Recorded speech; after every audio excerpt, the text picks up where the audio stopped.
Welcome to the online teaching video.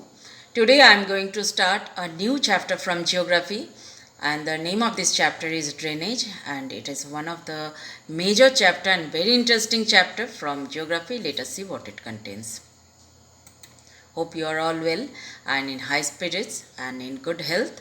So the topics to be studied today are: number 1, drainage; number 2, drainage system in India, the drainage patterns, the Himalayan rivers. Under the Himalayan rivers, we are going to study the Indus river system, the Ganga river system, the Brahmaputra river system. Next, we are going to study the peninsular rivers, that is the Narmada basin, the Godavari basin, the Mahanadi basin, the Krishna basin, the Kaveri basin. After this, we are going to read about the lakes, the role of rivers in the economy, and the river pollution. So all these topics are very important, and we are going to study each of this topic minutely, part by part. See this first page of your book. It is a given picture from that drainage chapter, but it's not that clear, so we are going to discuss this orally through our slides. See, what is drainage? Drainage describes the river system of an area. The area drained by a single river system is called a drainage basin. Any upland or mountain separating two adjoining drainage basin is known as river divide. So, the term drainage describes the river system of an area. If we look at the physical map, we will definitely notice that small streams flowing from different directions come together to form a main river, which ultimately drains into a large water body such as a lake, a sea, or an ocean. The area drained by a single river system is called a drainage basin. And a closer observation on map will indicate definitely any elevated area such as mountain or an upland separates two basins such as upland is known as river divide. If we look at your book, the picture, it gives the water divide, picture of an water divide. In this is the picture of an water divide. Next, we are going to study about the drainage systems in India. What is the drainage system in India? The drainage systems of India are mainly controlled by broad relief features of the subcontinent. The Indian rivers are divided into two major groups, that is the Himalayan rivers and the peninsular rivers. So we will having a conception over these two topics, that is the Himalayan rivers and the peninsular rivers. See the features of the Himalayan rivers. Some rivers are called as Himalayan rivers and they have particular features in them. So what are the features? If those rivers are having those features, they will be definitely called as Himalayan rivers. Apart from originating from the two major physiographic regions of India, the Himalayan and peninsular rivers are different from each other in many ways. Most of the Himalayan rivers are perennial. What is the meaning of perennial over here? It means that they give water throughout the year. Okay, these rivers receive water from rain as well as from melted snow from the lofty mountains. And two major Himalayan rivers are Indus and Brahmaputra, originate from the north of the mountain ranges. They have cut through the mountains, making the gorges. And the Himalayan rivers are long courses, they have a long course and their source to the sea. They perform intensive erosional activity on their upper courses, huge, and they carry huge loads of stilts and sands also. In the middle course, the lower course, they form the meanders, oxbow lakes, and many other depositional features. So, next is this part. Once again, you can have a picture over here. Features of peninsular rivers. A large number of peninsular rivers are seasonal. What is the meaning of seasonal? When there is rainfall, there will be the flow of water. So otherwise in other seasons they may be dry or have very less water. Their flow is dependent on rainfall. That is the main point. And their flow is dependent of water rainfall. So during the dry season, what will happen? Even the large rivers have reduced flow of waters in their channels. So the peninsular rivers have shorter and shallower courses as compared to their Himalayan counterparts. However, some of them originate in the central highlands and flow towards the west. We can identify the large rivers. Most of the rivers of peninsular India originate in the Western Ghat and they flow towards the Bay of Bengal. These are the peninsular rivers.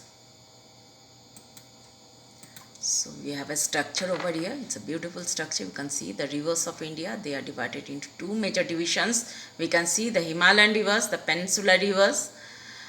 Again the Himalayan rivers we are going to study the three from this year's course, what you are having in your book. The Indus river system, Ganga river system, Brahmaputra river system, and the peninsular river, that is 1, 2, 3, 4, 5, 6 are given over here. Mahanadi, Godavari, Krishna, Kaveri, Narmada and Tapi. Most of these rivers are South Indian rivers. Narmada and Tapi are in the western part, southwestern parts. These rivers are mostly very popular as major rivers. Now we can make a comparison between the Himalayan and the peninsular river. It's a very important part and you get questions also in exams. Write the difference between the Himalayan and the peninsular river. So the conception between the two rivers, that is Himalayan rivers and peninsular rivers, should be very clear. These rivers, that is the Himalayan rivers, these rivers originate from glaciers. Peninsular rivers, these rivers originate from plateaus. Next is catchment area is very large, catchment area is small. Engaged is high erosion activity. Just now we said it has a high flow and it have a erosion activity. Engaged in low erosion activity. It is perennial, that is having water throughout the year. Not very useful in irrigation, that is non-perennial. The examples are also given over in the Ganga. You can give example over here in as the Krishna, Kaveri, Mahanadi. In detail, we have a second comparison. It is given. It's a very beautifully given the comparison. You can see place of origin, Himalayan mountain covered with the glaciers, Peninsula Plateau and the central highlands. Then the basin size, these rivers are very large basins and catchment areas, small basins and catchment areas. Type of drainage, it is dendritic pattern in plains and superimposed. It is the trendless and radical and rectangular patterns. The Himalayan river flows through steep-sided, that is V-shaped valleys. That means very steep ones. And this flow are comparatively shallow valleys.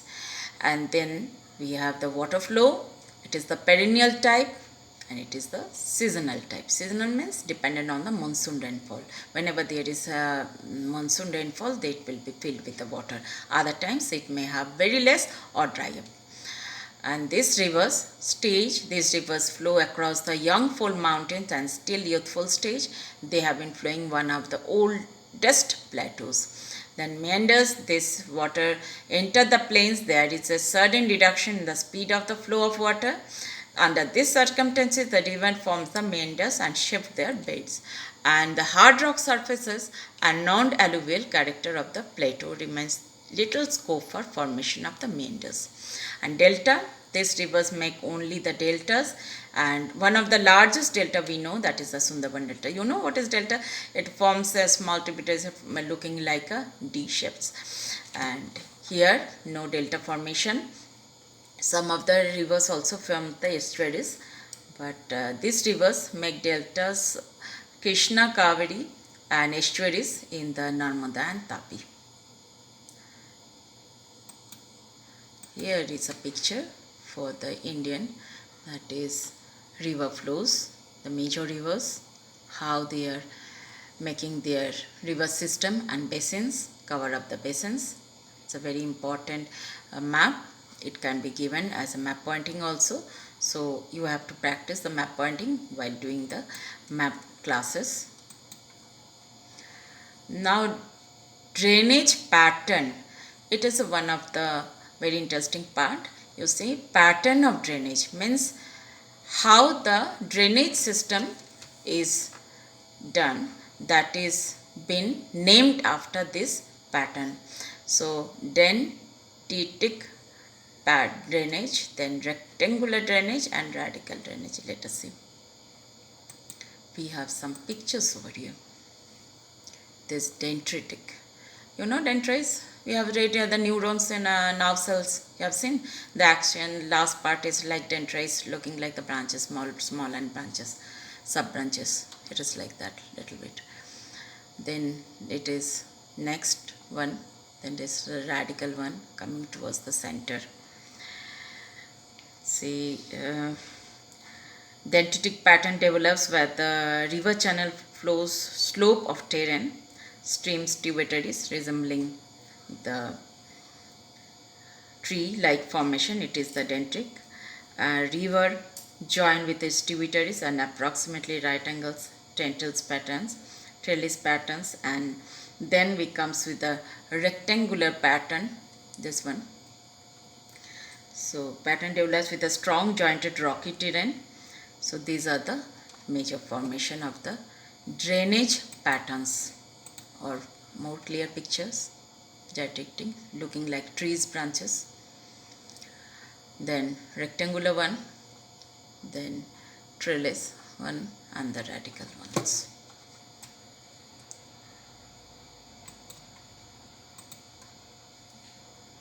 How it's if you dissect this one, it shows the following slopes are given like this. It is 90 degrees, that is the hard and soft rocks, how it is there. Then strongly joined rocks in rectangular ones and radical ones, how it is centralized from the center, it is coming out. Now here is a picture, some feature made by rivers. You see, it is having the delta at the lowermost part, then the lower course, oxbow lakes, it is forming the oxbow lakes, it is having the meanders, it is having the middle course and the upper course.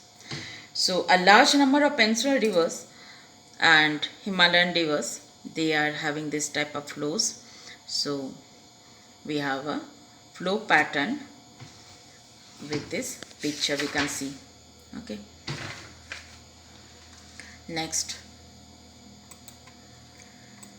we are going to study one river system. It comes under the Himalayan river system, the Indus river system. So Himalayan river systems are Indus, Ganga, Brahmaputra, and we have divided this earlier. We said earlier the Himalayan river patterns.